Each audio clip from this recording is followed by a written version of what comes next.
Oh, hi. I didn't see you there. Do you want to learn how to make a whiskey sour? Well, you're coming to the right spot. My name's Isaac. I'm a bartender here at Beaker Distillery, and today we're making a whiskey sour. So, Would you say you make the best whiskey sour, Isaac? I'll leave that for the people to decide. I think that people say you do.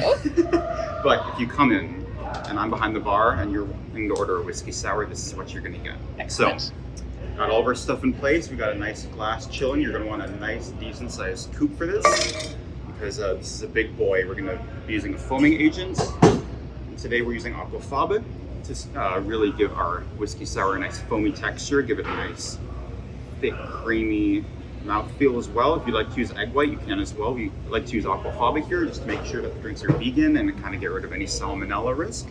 Excellent. How much did you just put in there? That is going to be half an ounce. Or you can go with 0.75 as well. Let's go with 0.75, why not? Just so you can see the difference. Okay. But half an ounce is going to be a very typical amount for a whiskey sour. From there, we're going to go on to a full ounce of simple syrup.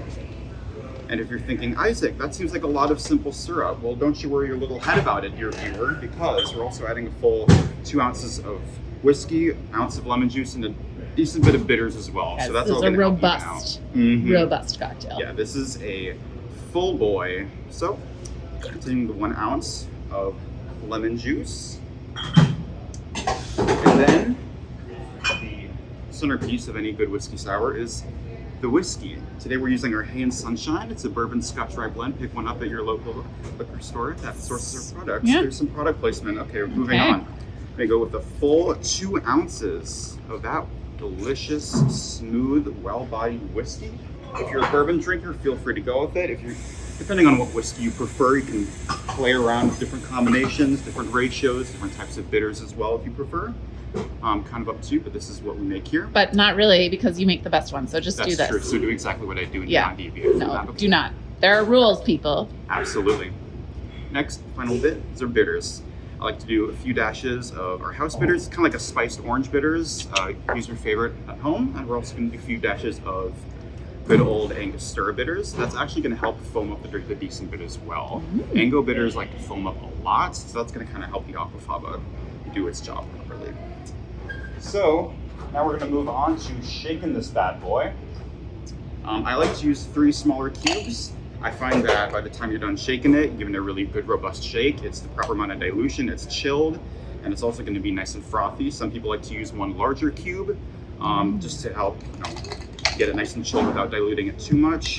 Kind of up to you, but this is what I find works for me to get a good texture. And you're going to shake this bad boy, and it's going to be a long shake. So you're just going to wait until this is good, proper, and chilled, and then you're just going to kind of wait to hear all the little shards of the ice kind of splinter off, and so you don't have any huge chunks of it. That's what we're going to wait for. So Shake the bejesus out of it. yes, and this might take a while.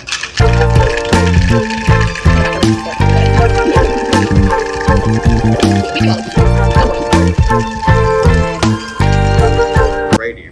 So I you could can hear kinda the sound changing. Yep. Yeah, it's all splintered off.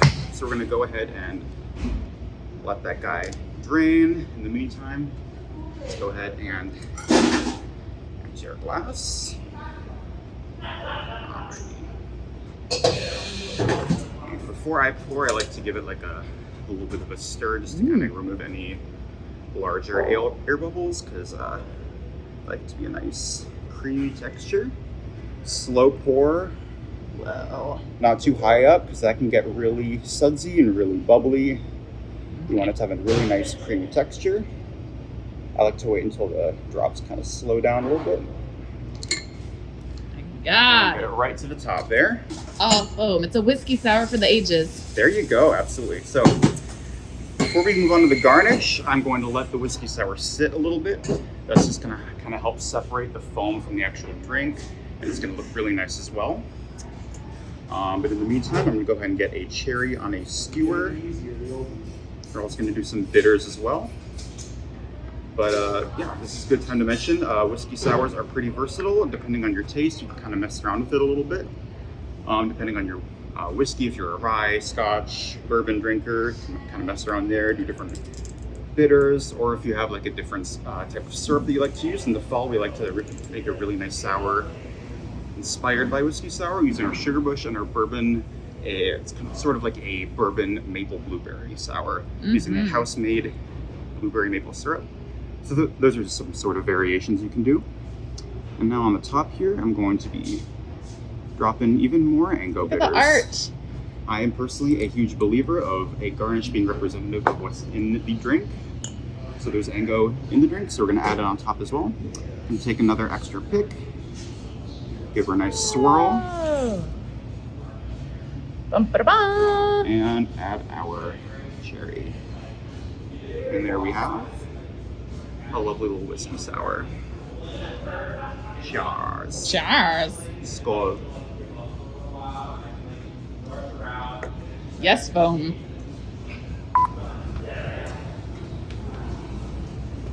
The secret ingredient. It was love all along.